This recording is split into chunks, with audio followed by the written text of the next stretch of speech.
please pronounce your name correctly for me. It's Mike Carroll. Now, you are a gallerist and an artist now, but you have a very colorful history and background. So how did you come to being creative in the first place? Family, some teaching, some exposure in your youth? Yes, I would say early art lessons. Very simply, I really loved, making things. It was a good little zone for me to be in. And I got support and endorsement for it and continued with that. It was good parenting, good teaching in most cases, and just a joy of the experience. Yeah. It's amazing how when in your youth, when like your family or whoever, some loved one sort of gives you encouragement, you're like, "Oh, I'm good at that. I should do that more." Even if there's absolutely no prospects for making a living out of it. Exactly. Yeah. It's wonderful when your folks kind of want you to be happy. I remember when I was in high school, a table that was set up in our living room for an entire summer that had art supplies and paper on it that I never approached or touched once, but it was always this kind of possible thing. Artistically, I'm a person who loves to get lost, and I was lost. The encouragement was to kind of find a way to be at that table, but the value actually was getting lost with the possibility of that happening.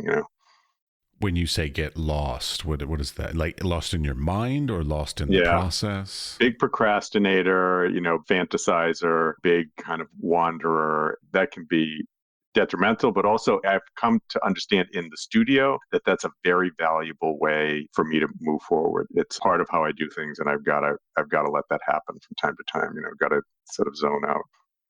Yeah, there's this thing I've sort of learned over the decades, which is basically like know your strengths and weaknesses and just play into them. So like instead of fighting them, because like a lot of young artists are always like, well, I need to be doing this. And it's like, no, you need to be doing whatever works for you. Exactly. It's really very, very valuable and important to give yourself the time and space to do it your way, My mantra, my triad of perfect life is time, space, and money.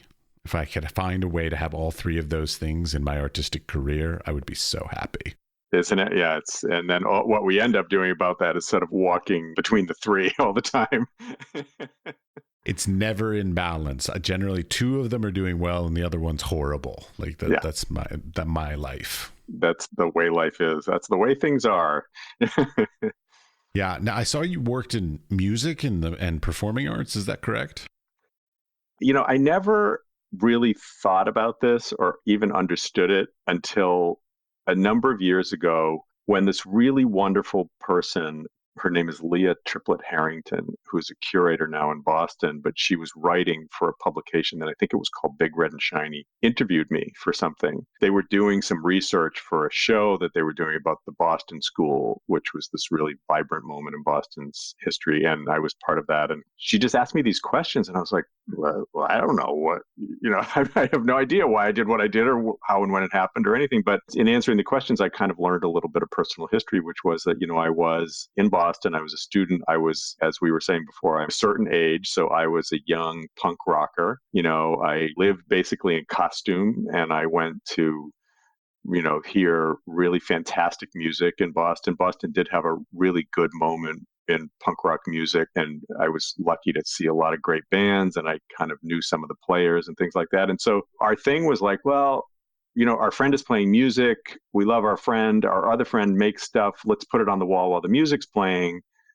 And that was really it. It was kind of like a love story between a bunch of friends, and nobody ever said no. That was the biggest part of it. Nobody said no. So we would just put stuff up, and then we needed to put stuff up more and at certain times and when other bands were playing. And so I got into working at this place in Boston, which is called the Boston Film Video Foundation. I don't know if it still exists, but the reason for it was kind of new at that time, which was these, people wanted to make videos, and we wanted to make videos of live performances. And so we built our editing deck, our black and white reel-to-reel editing deck out of Army surplus equipment, and had these big, huge cameras that were like as big as a major suitcase, and walked around. But we ran this, myself and a partner, this woman named Penelope Place, who's this fantastic friend and partner of mine, ran something called Red Alerts. These were adopted from another friend of ours, and they were the live performance section at the Boston Film Video Foundation.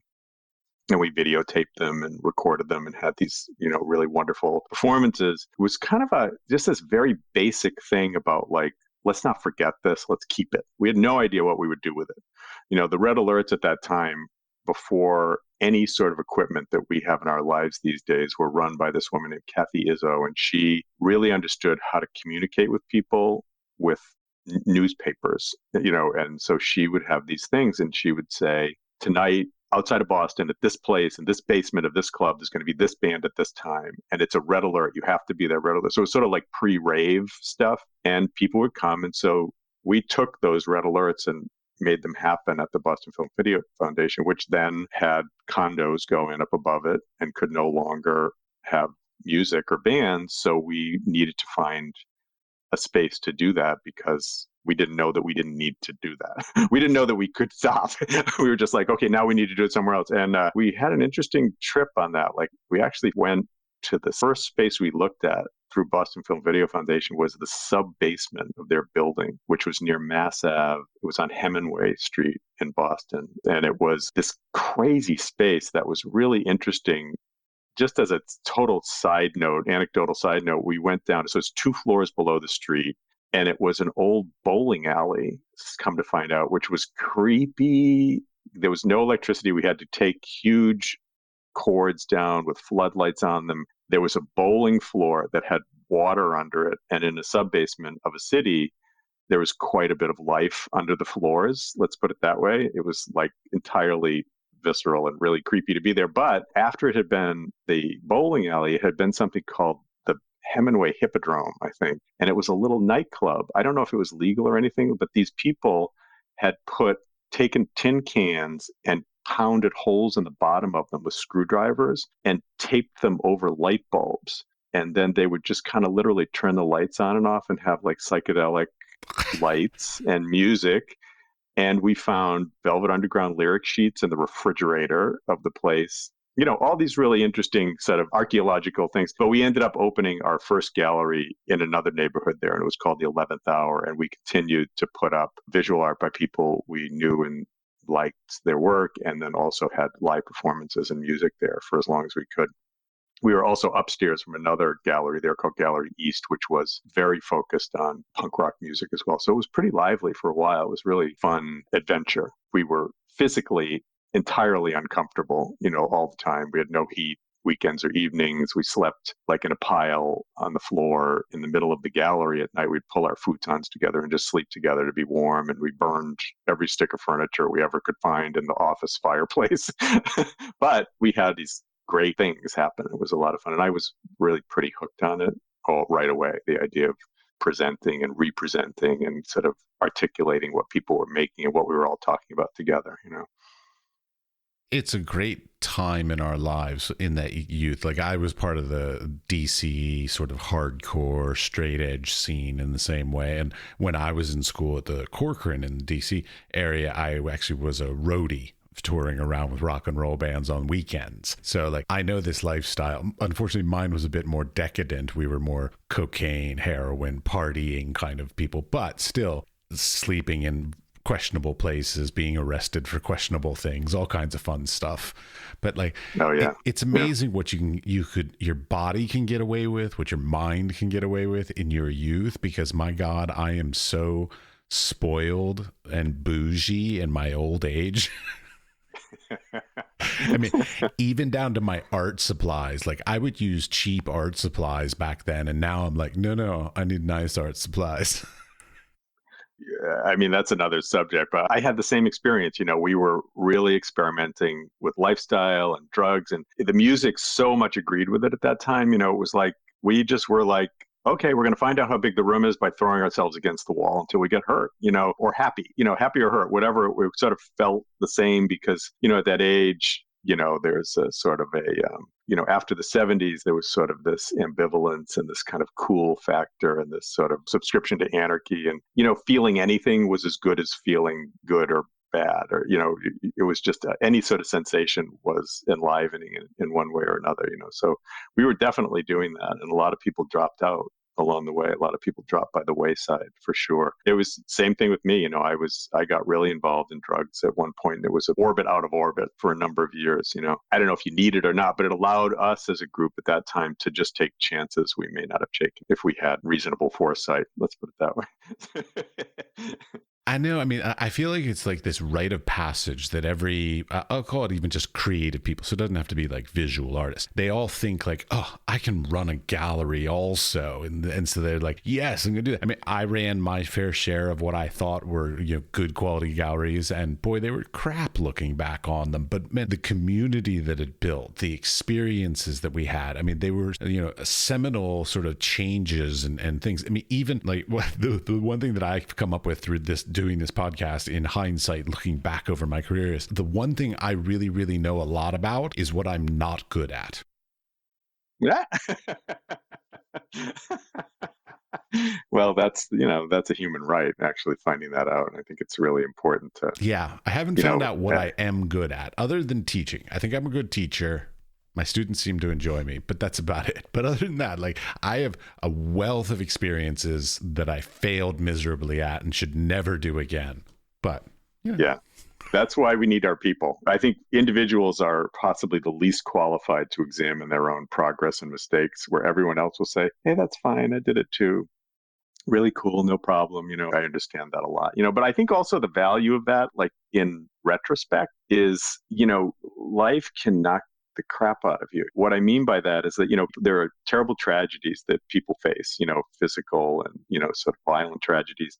But I know that my mind wants to find habits and safety all the time. And also administrating your own life leans you into these really dull habits, and just this idea about like the first day you ever said, I'll feel good if I get all the things on my list done, is sort of like a kind of a death in a way, but the thing is that what we had at that time, which is so great not to forget, is this real sense of urgency. It was blind and unreasonable, but really important, and to have that, and just to say, like, I don't have to get my list done. I can do this because I have no explanation for it, but it feels really important to me right now. And I'm going to like throw everything off the sides of the table and just do this, that's great to do that if you can.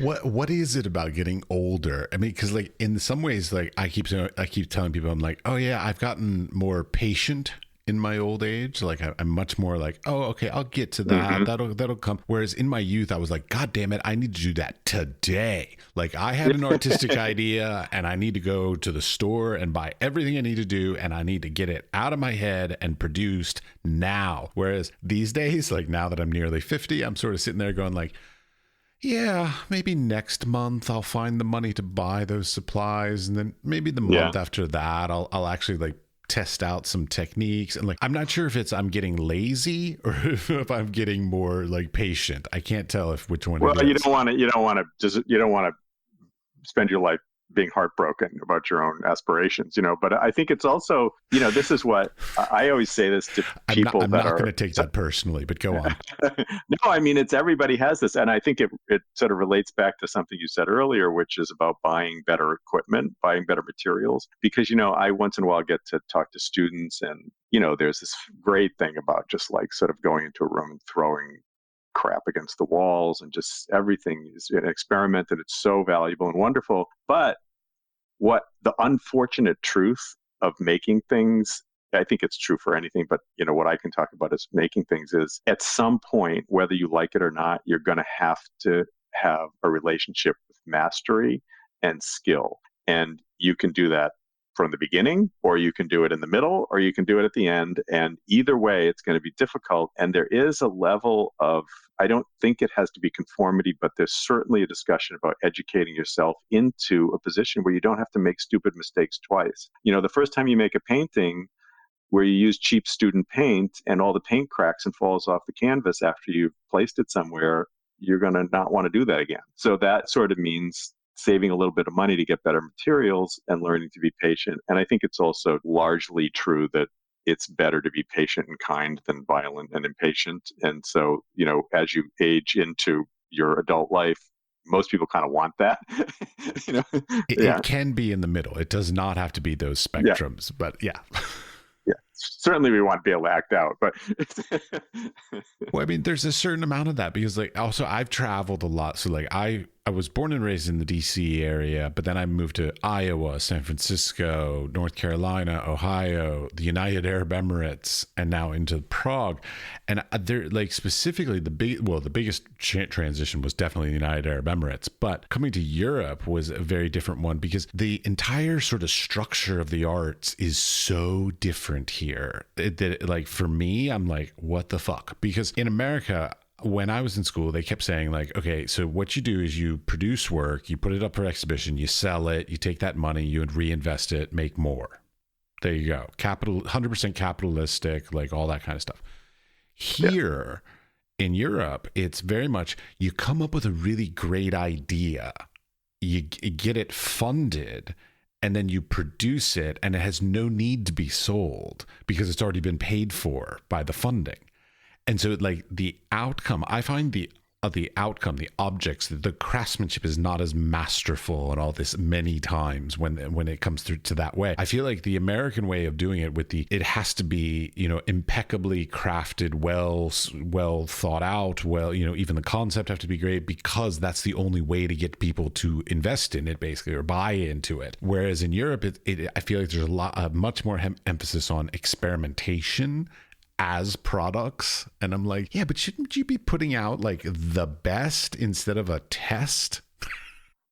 Well, that's fantastic, though. I think that's wonderful, to make a horrible generalization. But, if the United States is that much more transactional than other places, which I would love to know because I have a sense that it is, but I haven't lived in other countries. And so, yeah, then, basically everybody is like making good things just because they don't want to call a lawyer. That's not a reason to make good things. Honestly, it's that old thing about like every problem we have started when white men started owning land and calling lawyers. That's not untrue at all. Right? But I think the idea of, it's interesting thing about galleries is because in order to function well, kind of conceptually, you have to run a business because you can't present another opportunity for an artist unless you do that. But the way to present the other side of that coin, use transactional language, is that you need to not be transactional in terms of content in the gallery. Everything that you show must resist a transactional definition, unless those are its qualities and definitions. And then you have to sort of live in this gap, which is the translation between something that defies transactional definitions and something that can be a transaction in order for someone to acquire it and live with it, so that the story of the artwork can end in somebody else's life. You have to use that language. You have to pick it up and put it down because that's the common language. But in order to keep it interesting, you must present these objects and ideas that have some resistance to being defined that way. It's a very cool zone to be in, very frustrating and vexing all the time, but also very cool. But I do think that there is, at least in where my gallery is, it's a small town on Cape Cod in Massachusetts, and it has a history of art schools. And even though there are great thinkers and wonderful ideas there, it's quite conventional in its ideas about what art is. And, that's the painting is the king, the finished object is, important. And the idea that it won't fall apart or change after you paid for it is something that people are quite concerned with. There's no conceptual work being made there that isn't the written word or a conversation, and there's really very little performance. It's really something that I think about a lot, is that idea about concrete values and insurance of quality. And it's something that's great that if you can cross it off the list. And it's also terrible about galleries because, what you end up with in galleries because of that is you end up with working with very high functioning workaholics who are my very favorite people to work with because they do all that. They understand what they have to do to not have problems. Again, it's sort of an age thing, but my biggest motto these days is you're going to have problems, get better ones. Do you want to have a problem fixing an old piece that's broken, or do you want to have a problem on a commission for a new piece? Pick the better problem. I try to resist this as well, but it does steer you towards artists that are functionally efficient. And, so people lose out in that respect. And if the United States is a more transactional culture, then they don't have as many chances, which really sucks. It's not a good thing at all. So Well, don't get me wrong. The Middle East is the most transactional by far, but America would very close second on that, and from my experiences. But Yeah. you brought up the nature of like galleries needing to like be remembering that they're also a business. And one of the things that I've run into, which is of my own doing, is like I got into being an artist and with the intention of being a professor. So I sort of never really learned like the how to be a creative person as a business kind of model, because I always thought I'd be teaching, so like I would need to worry about that. But that's one of those things that a lot of our people that go into the creative industries do not think about, nor do they even seek out any education on, or nothing. And I think a lot of the people who end up not succeeding in the industry, because even if they are magnificent craftsmen and magnificent idea people and all the great aspects that should make them successful, is because they end up not being very good business people. Yeah, which is also a shame because there's sort of another layer of nuance to that, that if artists were to maybe receive or be in a conversation about it, they could do better, which is that you don't have to necessarily get good at being a business person, but what you have to do is not mind having that conversation quite as much. Like you have to not take it personally. It's sort of like I'm a long time meditator, and in my kind of meditation, you don't try to stop your mind from thinking. You just kind of watch the whole movie go by. And so if something comes up and says, this really feels awful, this person that wants to change my commission and make that dress red instead of blue makes me feel rotten. Like I think the indication is that if you're reactionary about that, then you're not a good business person because you're not moving in a linear acquisitional way towards the sale, right? But if you react and just say, wow, I'm really having a big reaction to this and it's kind of freaking me out,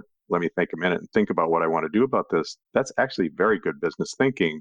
You don't have to do a commission for somebody that wants you to make something they just can't execute themselves with their own hands. So I do think there's always something more to be gained by a deeper conversation with that, and also the thing that artists don't do when you're between college and moving into a sort of professional sphere is they think they have to be confident and really articulate about a 5-year plan and the conversation there. And they have to defend, it's like a graduate school crit. They have to defend their premise really completely, full sentences, 500 words or less. But in fact, what they have to do is give themselves the same basic human rights that they probably pretty easily assign to everybody else in the room, which is the right to say that they want visibility and articulation, and they don't quite know what that is. I remember I had a teacher in a painting class I was in years ago, and I was in a gallery, and this guy had shown a lot of people's work and then taken all the cash and moved to China. And so it was a bad experience, right? And I was telling this painting teacher of mine about it.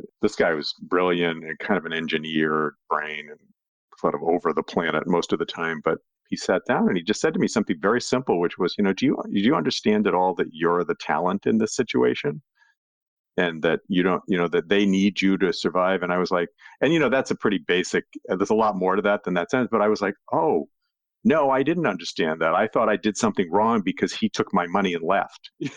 And I think there's something about talking people through those moments where you can have any kind of career that you want as a maker. It's definitely going to require amortization and a lot of discipline, sort of keeping your eyes open and your head above water at times. But, galleries, for example, are not for everybody. They can be quite destructive for many people, but you have to imagine, like how Patti Smith writes. Patti Smith writes by doing these vision questing kind of things that she does in a lot of her writing. You have to imagine what it would be like for you to have a public facing aspect to your making career and what would feel joyful about that. And then kind of say, yeah, I want that and go after it, very basic stuff for that age person, and I think a lot of times that doesn't happen. And so it becomes this chewy process instead, which is like, oh, I'm not good at business, so I have to be something. I have to go get a job in a restaurant, like that kind of thing.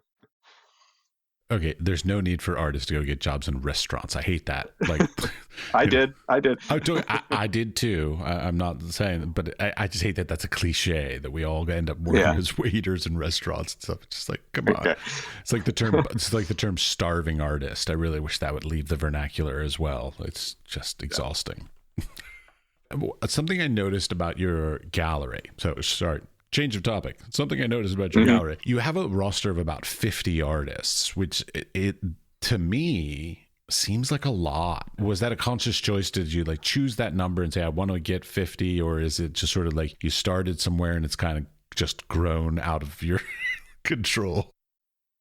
Definitely, I hate to say no to people. It's really hard for me. So that's part of it. But there's two aspects to it. One is where my gallery is in Provincetown. What I believe is the case is I don't think it's possible for me to use the model that really is sort of prevalent these days, which is sort of a much smaller roster with deeper commitments to fewer artists that are about placing art through the gallery in institutions and outside projects and these sorts of things, because now I could do that. Now I could do that more because I've been at it for so long. But when I was younger in the field, I worked with younger artists and they simply weren't there yet in their careers. Now I work with sort of mid-career to senior kind of experts in their own field regionally plus.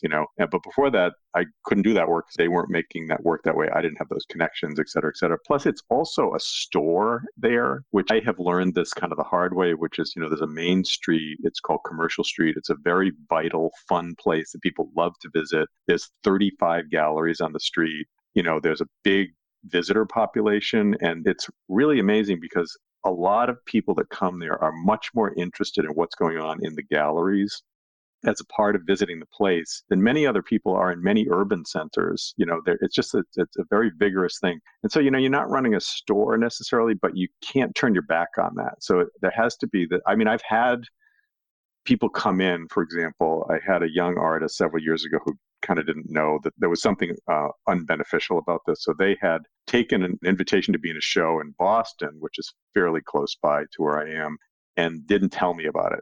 Maybe there was some plan here that I didn't know about, but they didn't tell me about it. And then I had a show on their part. Yes. Right. Exactly. Well, I was in, they were in the opportunity zone. And then I had a show with them 2 months later.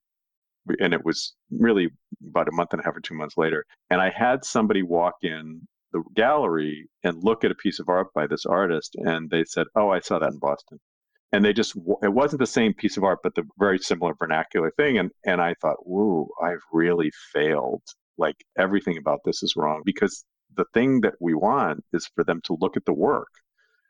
That's it. Basically, it's a space for looking. You don't have to buy anything in a gallery. You won't get kicked out if you don't buy a dress in 20 minutes. They're kind of free spaces. They're very transactional, and they have a lot to do with wealth and acquisition, but they're also one of the only places in society that you can go in and just hang out. And so the idea really is like, you look, see what this person did. And this person came in and made an assumption completely without ever looking at the work. They missed everything about the piece, everything about this person's practice. They didn't ask any question. They didn't know anymore. It was a horrible moment for me. I just really hated it. And I have to address that too. I have to address the fact that people have short attention spans and they want to be entertained. And so I kind of deal with about a third of that large roster every 3 years. And then now I'm at a point where I'm working much more specifically and diligently with about a third of it all the time. Really, there were so many names on that roster because when the economy in the US crashed in 2009, I thought, I'm just putting every name I ever had met since I was a child up on the door here and just make people know that everything is possible in this room as long as they just ask a question. So yeah, there's a little bit too much, but I have these relationships now with these people for like 20 years. So it's really hard to, kind of navigate the whole thing. You brought up the nature of like having sort of store-based products. Like I've often wondered, like a lot of artists are like, no, I make, $20,000 paintings and that's it. Like I don't have another sort of budget point. Whereas I come from a background of photography. So like I'm all about the idea of having like low price point, mid price point, and high price point of any derivation of my works kind of things. I guess I'm asking because I've sort of haven't participated. So like, is it common to sort of stay at a single price point, or is it more common for artists to be doing works in multiple price points these days?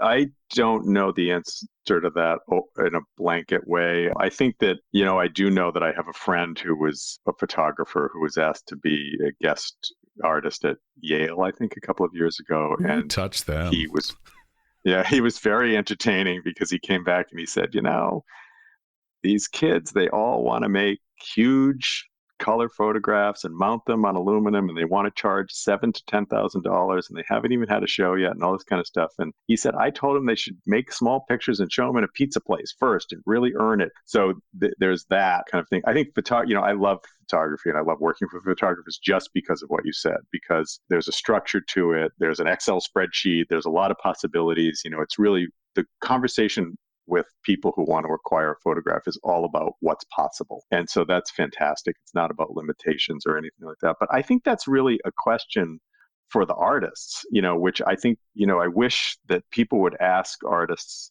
this in a more fair way, which is, what is your studio to you? Like, who are your allies? Who are the people that are protecting you and defending you? Who are the people that are promoting you and helping the work to get into the world? And who do you want to talk to? Like where I am in this town, there's an auction every other day, practically. These artists are asked to contribute something or other to some nonprofit so often, and it's very destructive to their careers. I hate those things with such a passion because they don't realize they always undersell them. Like I fucking hate them. I've had so many bad experiences with those because they'll say, oh, well, what's the retail price of this? And I'll say like, oh, the retail price is $750. So they do the starting bid at $250. And I'm like, did you not fucking hear me? That the retail price is so the starting bid should be maybe $700 or maybe 10%, 15% off, like a gallery might give anyway. So like these nonprofit benefit events, which don't get me wrong, I generally love them and I appreciate them. I used to run a nonprofit, so like I get the seeking of that, but like the people who come to those auctions see them more as like yard sales than they do actual like acquiring of things and giving money to a nonprofit that they want to support. Right. And I absolutely despise that whole structure. I don't know who started it, but I would love to hurt them. Well, it's under considered. That's the thing, like ordinarily, if you end up being part of sort of an art for entertainment tabletop, silent auction or whatever, what it is that, first of all, they are very destructive to artists because they don't insist on minimums. Many do now because this conversation has been happening for a while, but also it generally means that the nonprofit has not done proper homework about having a meeting with boards and committees and saying, what are we trying to raise here? And who do we think is going to spend what to do that? So if we would like somebody to come and become part of our organization, and we think that they might donate anywhere between $200 and $1,200, that's a reason to have an auction of fun events or even small token crafts or artworks or whatever that will get that person interested in their organization, and it's not this thing about like, let's entertain people because we only have sandwiches, like art for entertainment is not good. If you have a live auction, you ought to have populated your audience with people by having called them and told them, we think we have something interesting here for you. Please come and see it. It's probably something you might like to have. We'd love to have a conversation about you becoming more interested in the organization, et cetera, et cetera. But I think it's also something, the point that's not that interesting to talk about, but the point is that artists ought also to be able to say, I would like to make work that gets new people that are maybe young or that I don't know yet interested in my work and make it possible for them. So if you make $10,000 paintings, but you feel like you still want young new people or even high school students, or if your kids are a certain age and you want their friends to be able to know about what you do, then you want to think about how you can do that. Can you make something? Does it feel reasonable and in bounds for you to make something that can express your practice to that group of people? And if it does, great. If it doesn't, stick to what you do. You just sell $10,000 paintings, perhaps a little less frequently than $300 paintings, but you end up probably with the same monthly expense. So I think it's really the artists should also think about that. Like, well, here's who I'd like to talk to with my work, and here's how I can do it. And if the answer is I can't, if it feels unnatural and forced, then don't do it. Just don't do what you do. That's the way, that's really what you have to do. And you have to be able to be pretty insistent about it, I think, Yeah. I mean, I've always been just like a creator that I'll always create. Like I like creating big monumental works as well as small works. And because it sort of stretches your skill set, because like if you can make something big, that's a certain skill set because of the scale of everything you're working at. And then if you can sort of translate that small, it's a totally different skill set. Your tools are smaller, your measurements are smaller, like everything is all sort of, relevant. And I love that sort of difficulty of translating, trying to do similar things at different scales. I personally find very enticing, but I know a lot of artists that are just like, this is what I do, it's at this scale and at this price point, and I don't do anything else. And I sometimes I kind of feel sad for them. Yeah. Yeah, it's kind of a fear factor, I mean, it's, some people, I think too, I don't know if they're ever going to change. I mean, painting, for example, painting is, for a lot of people, really is about sort of aura based looking, and they want to be in this zone that's really about curiosity and immersion, and it's kind of a very specific, very personal place. And so for that kind of animal, the idea of working in this other way that people work, which is like, I'm going to have an idea and then I'm going to become a little bit of an engineer about trying to figure out how to actually execute that idea and getting the help that I need.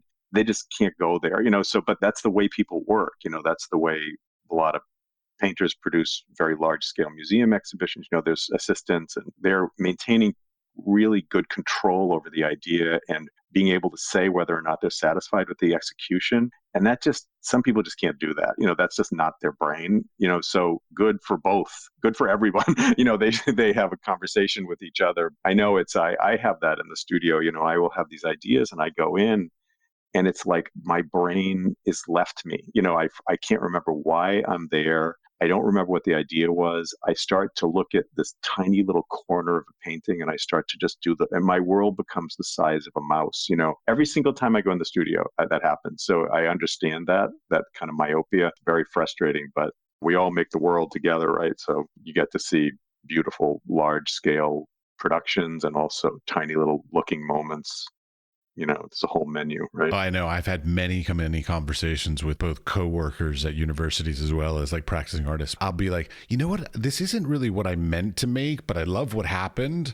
And they're like, well, but then they give me this like, well, why didn't you plan it better? And I'm like, well, but that would take the fun out of the discovery of like, I didn't know this could happen. And like, this just ended up happening. There's a very different sort of like running in parallel. There are these artists who like come up with an idea, they plan it from the starting point all the way through, and they have to fulfill it exactly as intended. And then there's this like completely opposing yet similar, just going in and seeing what happens with no perception of like the idea of what the end result's going to look like. And they all come out with beautiful things in the end, hopefully.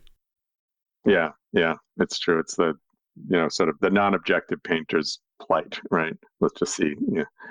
Let's see what happens and see if I can get good at it at some point. That's my motto. Yes. I like that. I'll take that one.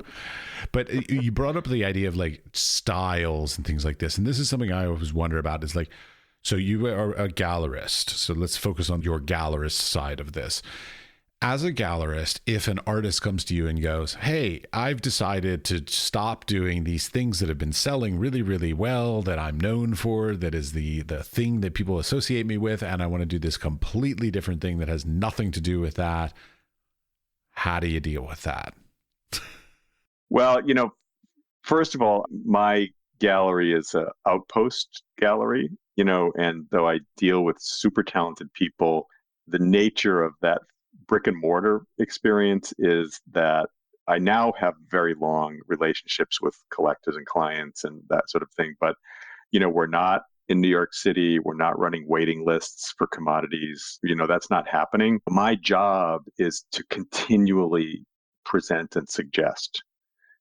I don't represent objects. I represent people's studio practices and I represent their biographies. And what I say to people through the shows is, here's exactly what this person is thinking about, and here's what they did about it. Here's the last thing on their mind, here's the next thing on their mind, and here's what it's like to be in the space between those two notions. And so I'm constantly kind of putting forward this thing about like, here's something we suggest for you, here's something we suggest for you. So that kind of dictates a lot about that experience. And then the other half of that is, that's why you see so many names on that roster, is because I have a perfect example for you. I work with an artist who is, I've worked with her for 16 years now, I think, and love her. I love what she does. Her habit is to present something, her habit is to suggest to me that we do something different every single time we have a show. And what it is that I know that a year from that show, those works will start to be placed in the market. It's very seldom the case because of the kind of conventional nature of this market that I'm in. People want something they know about and have decided about. I always say it takes 3 years to sell a painting. They kind of remember it. They're kind of decided on it. They come back for it, all that stuff. But in her case, she always wants to present the new thing, the fresh thing. And so my investment in her is in our relationship, and my risk is to determine whether or not I can actually afford to pay for a show and hold those carrying costs for an entire year. None of which I hope ever to say to her, because they should not know that, but that's how you do it. You have to have enough of a conversation with the studio throughout time to be able to take the risks. And, the hardest things are, sort of younger painters with younger artists about whom I'm very interested, who are kind of thinking very differently. They're thinking about space and conversation and something very haptic and, less organized into single transactional objects. And yet they're clearly really vibrating in the world right now. And so that's a little harder in my job because, I really can't be a patron for people. I just am kind of like a schlep, and I can endorse those projects sort of less frequently because I'm basically paying for them completely myself. My business is really small. So it's sort of me saying, I'm going to give you this amount of money for a year because you're great, kind of thing. And that's just, sadly, I've learned the hard way that that's not a job I can do all the time, but we can build these relationships and sustain them by strong relationships to the studio, vigorous conversations between the studio, the gallery, and the public sphere, and then, sort of build the opportunity for them to continually take chances over time. And that's really actually more what I do with people now. The gallery is 23 years old. So, something has to have happened along the way there, right? So. Indeed. Yeah, it's nice to hear that, though, because I've said this story on the podcast in the past. It's basically every time I put up an exhibition of my new works, everybody's like, oh, that's really lovely. And nothing sells. And then I'll do my next exhibition and they'll be like, oh, I liked the old work. I'm like, well, that's still available. You're welcome to purchase some of that. But I feel like I never hit the mark. But what I'm hearing from you, which is very affirming to me, is basically that it takes time for people to have experiences with it, have memories of it, have all this kind of stuff before they oftentimes will choose to then invest in something, which is great to know, because I'm always like, why is nobody buying at the time of the exhibition? But yet as soon as I put up a new set of work, then everybody's like, that last set of work, I'd like to buy some of that.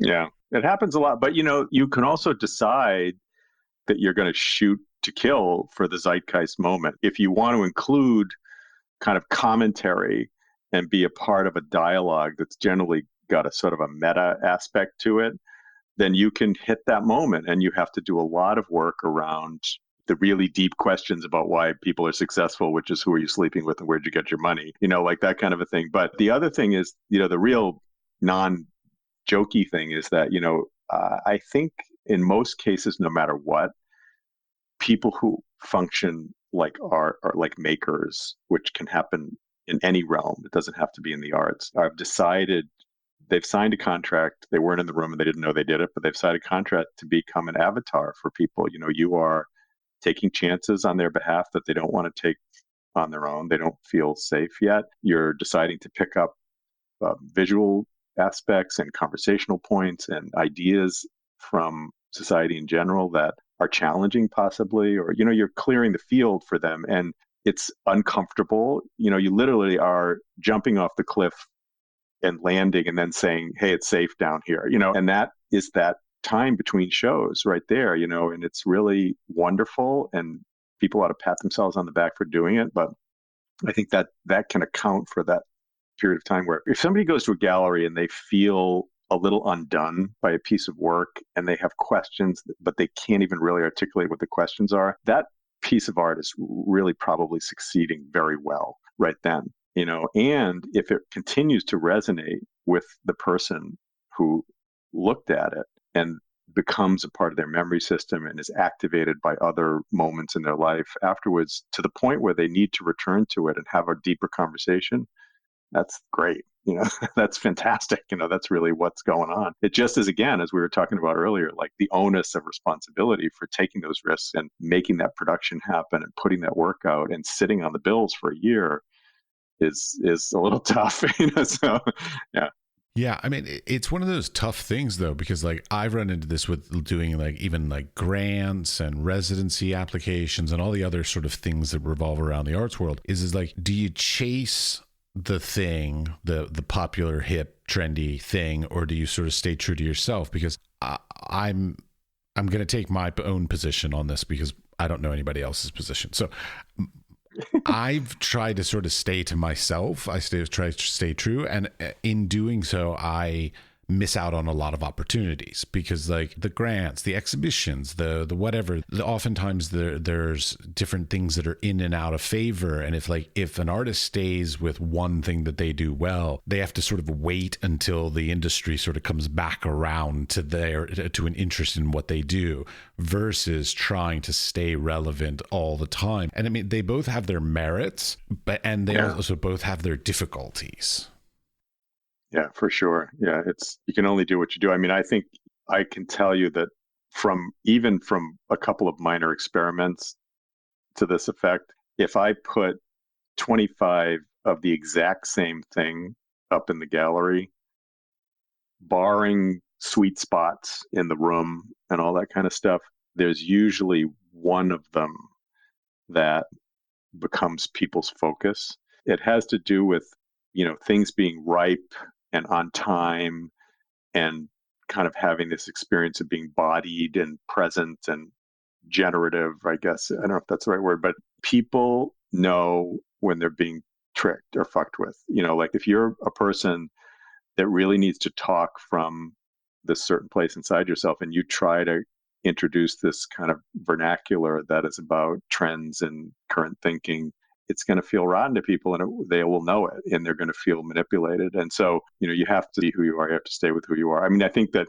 the thing that people deny a little bit themselves in that way of thinking, which is this idea about something essential, discussing something essential in a forthright way, is the right to have a conversation about, say, current trends in art making at all, which clearly you don't do because you're doing this and many other things. But the interesting thing, like for now, for people that are kind of thinking about like aura-based looking or individual objects or the relationship between an object and a viewer and that sort of pre-Walter Benjamin kind of looking at work is how come you can't sit down and have a cup of coffee and talk about Instagram and distribution too? Like the most interesting thing right now that's happening artistically, and these things become fine art tools for people. Like this happened with Persona with Cindy Sherman. It happens with Ephemera. Every decade, there's kind of something that people collectively pick up and look at and examine and end up using as paintbrushes if you're a painter. And right now, the thing is about encountering images that are being widely distributed in many ways. And so that's not necessarily the same thing as aura-based looking, but why not? Like there's some way about, and again, it doesn't mean like I have to get good at Instagram, I have to do this, and this has to be something I adopt and think about. It can be rejected just as easily, but distribution is really interesting right now. It really, really is. And it's conflating with, because it's so involved in screen looking, it's kind of conflating with ideas about how art can be performative and really actually pushing us back into like Emerson and nature ideas about the subject of painting or photography, which can be time and nature spaces and reverence and these kind of things. The whole system continues to chew on itself in an interesting way. And again, it can be horrible to think about Instagram, but why not think about distribution? It's much more possible for people to distribute their images than it ever has been before. So what is that for any individual artist that we might know? What is that for you? What is it for me? Is it entertaining? Is it wasteful? I mean, I know that after I am on it, I use it a lot because of the gallery. I'm literally put the phone down after doing Instagram for 40 minutes and I'm depressed. I'm physically depressed from doing it. So Amen. It's not without luggage. Yeah. But it's a conversation people are having too. So It's interesting because like I know Instagram has basically become this thing of like curated lifestyles and sort of showing the best of the world and all this kind of stuff. I mean, obviously outside of war and famine and all the other sort of things that are often talked about, but like when it comes to the arts, it's always like I'm having this amazing show, or I've made this amazing piece, or I have this great grant or exhibition coming up, or whatever kind of thing. And it's always like best, best, best, best, best. And because of course I have lots of people on my feed, all I'm seeing is like the best of everybody, and it's just like, fuck you all. Like seriously, like I mean, I have a best of thing that I can share maybe once a year if I'm lucky, kind of thing, maybe twice, great piece I'm very proud of, and an exhibition, and there you go. That's it. I feel like I'm just inundated with that nature that everybody else is succeeding and I'm not succeeding, and it's just discouraging to me in such a way that I wish it was more encouraging and less, but I feel like at the moment it is more discouraging when I look through it. Yeah, I think that probably speaks well of you that you have that response. I think it's exactly the right response. So it's can't remember when. Oh, I know. I was in a kind of a mentorship group the other day, and we were talking to some younger artists, and kind of one of the big takeaways of the conversation was like, don't forget, we need our people. It's really, really, really important for studio creatures to be in dialogue with other human bodies and to share the value of fucking up. And it's not the value of like, I made a mistake, but I learned something and I got better. It's the value of like, I remember I have this wonderful friend who's a writer, and she's a really interesting writer and poet and critic. And she said, your mind is so twisted and gnarled up. She said, I just love it. It's a writer's mind. Those moments where it really gathers up on itself and gets very condensed and then unclenches. And, she said, that's really a great mind. And I was like, wow, thanks. Because I've always thought that's been my problem. Nobody on Amen. Instagram is going to tell me that, but we need our people for sure. We didn't stop needing them after we left college. I have to have that conversation. And, studio people can't wait to get away from people to get the work done. You got to have both those brains happening, I think. Well, okay, and that brings up to like one of the big things that I noticed when I was looking through your website and reading a little bit about you is like you pride yourself on being regionally based, like that your artists are sort of from or about or by the region, and you are about that location. When I was young, I obviously at this point in hindsight took on the idea of like, oh no, I need to travel and go and live in different places, and I never made that sort of great like connection to the places of my youth or sort of found a foundation early in my life.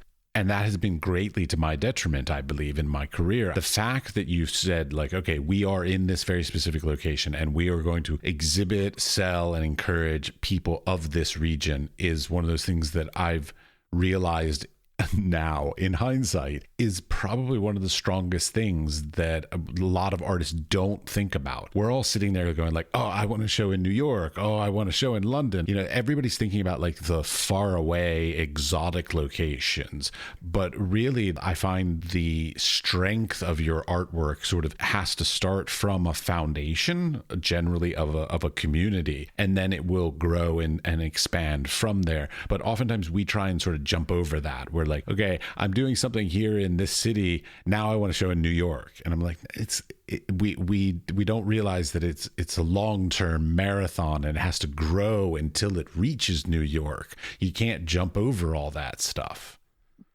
Yeah, it's we're at the case that it were possible. In my case, I mean, I think it's one of the few ways that I haven't been an idiot in business is to really recognize that that's what happens where my street address is. The work that I represent happens to interest me a lot, but it's very particular. And I've learned again the hard way that I can only sort of take these chances that are about presenting really interesting new ideas with a certain level of frequency because I am running a business. I have to pay the bills and I want to keep everybody showing. So I don't want to go out of business basically. But, and I've had incredibly satisfying moments of bringing people in from other places and showing what's possible. The success that I have has to do with people who come into the doors of my gallery are in love with the place they're in, not the gallery itself, but Provincetown and again, Cape Cod. They just love it.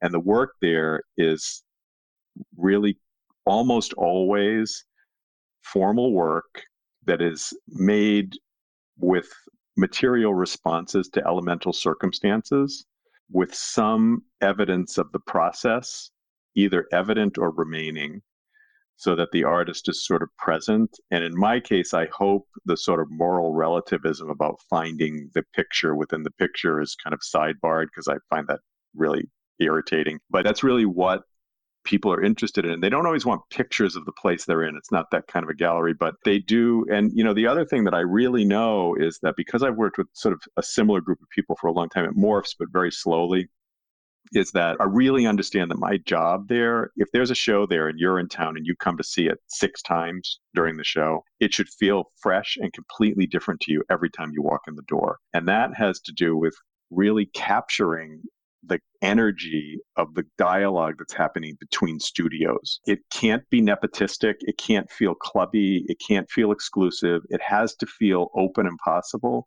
But, it's easy if you understand that there's like 100 monkeys in every studio, that are jumping, and people are learning even without talking to each other. They're picking up the same ideas. They're translating the same experiences. And so getting that to happen in the gallery is really, if you pay attention, and you sort of curate well without being an egomaniac, I think you can really get that point across. And that's very important, to get that to feel fresh all the time. So. Well, I mean, because like I look into like different artists' careers, and like some artists, they live in a very specific area and their market is also that area. Like a New York artist, their market's New York. The Chicago artist, their market is Chicago. But then there are also many artists that like live in the middle of fucking nowhere, and their entire market is some foreign country. So like it's a very interesting thing where some artists sort of are of, by, about, and sort of speak to wherever they live, and whereas some artists are very much devoid of that, and some other place. Like I remember when I was in school, my professors and stuff used to be like, oh, you would do marvelously in Europe. Like that's what they always told me, because I had like a European style, I guess. I don't know. But they always would be like, oh, your market's not here in America. Your market's in Europe. Now I'm in Europe, and all they say is, oh, your market's in America. I'm like, great. Oh, dear. Like, that's fuck you awful. all. Yeah, right. Yeah, it's But it's that interesting nature of like some people, their location is very important to their work, and then of course their buyers and collectors and their opportunities, whereas some other artists that doesn't work at all. Because I'm sure there are some artists in your region that you're like, no, it just wouldn't work in the gallery, even though they have the same background, schooling, all these other criteria. But it's very difficult, that nature of trying to figure out the right way to connect an artist to their ideas, their techniques, and all this with the right market. Yeah, it is. It's tough. The regional thing is really interesting. As I said, it's something that I would have resisted. I wanted to do exactly what I wanted to do, of course, and I learned, first of all, you develop relationships with the people you work with, and I love them, and I want them to, continue to have this sort of possibility. And then there's a part of it which is really personal. I know I have a friend who's an artist who I love her work and admire her greatly, and she's been located in various places, but she's super good at getting public commissions and grants. So her career appears to happen kind of all over the place because these outcomes, because she's fearless about applications, basically. She's really good at that. And then, the regional thing can be, I think in Provincetown, like I'll give you an example, in the crash of 2008. I was going to say, you have to be more specific, because there's now another crash. So many crashes. But I was on the phone with this fellow who was a director of a gallery in New York, and we were co-broking a piece. He was not a nice person, and he did not want to deal with me at all. He was quite impolite, but I had a client for a piece, and it was really inconvenient for him, and we were dealing with it. And so he was, it was not a pleasant conversation, but it was July of 2009, and he said, "How are you doing?" And I said, "Nobody knows how anybody's doing here. It's really, everything's up in the air. There's just a world of uncertainty right now," if you remember that moment. And this guy, who was really a power player kind of person, started crying on the phone. And he just said, "You don't know how lucky you are." He said, "We are all tied to the stock market here. We have no idea if we're going to be in our spaces in October when the shows start again. because New York kind of sleeps a little bit for the summer. And he said, and you have this wonderful population of visitors that comes with a little bit of money in their pocket and they're interested in what you have. He said, that's just so fantastic. He said, I wish I had that now. And so I always remember that because it really started me thinking about, even though it's not this high field of auction art and big waiting lists and all this kind of stuff, I'm like, yeah, what's going on here? And Provincetown has this continually interested population of people who live there half the time and who visit. And so it's constantly hitting a refresh button. So everything I hate living seasonally. I hate that I'm told when to stop doing things and when it becomes less possible and when I have to start and when I have to get my act together by in the next season. I have a real problem with authority. I can't stand any of that stuff, but it's continually refreshing itself and easily, even though because it's one of these really temporary places, every 5 years, there's a pretty major population shift in the second homeowner population, but there's also a whole bunch of new people. So, the regional thing there is somewhat confined. There's a museum right down the road with a very active director who works really hard on understanding the value of these regional, either living artists or estates, and really works with them through the systems in her museum to make them articulate and interesting. So there's a big tendency to think that way in that area, and so I kind of have to acknowledge that. And then, there's this thing about, like, if there's always a bit of newness, people are going to come see what you put up, then you can take chances. Like these regional studios can take a little bit of chances. Maybe it's a more measured and more traditional way of doing things, or it doesn't happen as quickly, but they can do it because they know there's going to be 3 new people the next week, never have seen what they've done before. So they don't have to necessarily go to New York because New Yorkers are coming to them. So it's the little piece of community theater there every year where people, you're kind of putting on a play, but anybody in the world can be in the audience, because it's such a desirable spot. So there's a lot of great things about it. And, this idea that's very frustrating about being somewhat apart from the art market is also quite a relief most of the time. Yeah. I understand that. Yes. I mean, there is a certain amount of also even smoke and mirrors that when you get up to a certain level of the arts world, it becomes very much more prestige and impression and sort of pomp and circumstance more than any amount of substance. Yeah, it can be. That certainly is part of what surrounds it. Yeah, for sure. It's a public show, so it's, you have to make it pretty and shiny. Well, just to be clear, that's in every field. I mean, anything that is elevated to that level, I mean, the difference between buying a Honda versus buying a Rolls Royce has the same amount of pomp and circumstance at the Rolls Royce level. So yeah, I mean, yeah, it's there. All right. Any topics you want to talk about that I might not have sort of either given you time to flesh out or that popped in your head? No, this was very nice. Thank you. Yeah. Sure. It's great fun. Yeah. All right. Well, then, thank you very much for taking the time to talk. Yeah, it's so nice to talk to you and to see your face, and which people won't be able to do on the podcast, but to learn more about what you do too. A real pleasure. Yeah.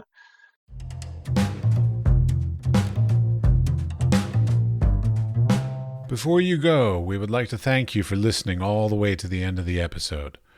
We would also appreciate it if you would share this podcast with your friends, family, co-workers, or studio mates, anyone with an interest in the arts and creative industries. The building and strengthening of the arts and creative community, both today and in the future, is at the core of our mission for this podcast. They can listen and subscribe on Spotify, Apple Podcast, or wherever you get your podcasts. We are produced by 5014, the audio was edited by CushAudio Services, and the music was created by Pete Bybee. The Wise Fool Art Podcast is supported in part by an EEA grant from Iceland, Liechtenstein, and Norway in an effort to work together for a green, competitive, and inclusive Europe. We would also like to thank our partners Hunt Kastner in Prague, Czech Republic, and Kunstsentrene i Norge in Norway. Links to EEA grants and our partner organizations are available in the show notes or on our website, wisefoolpod.com.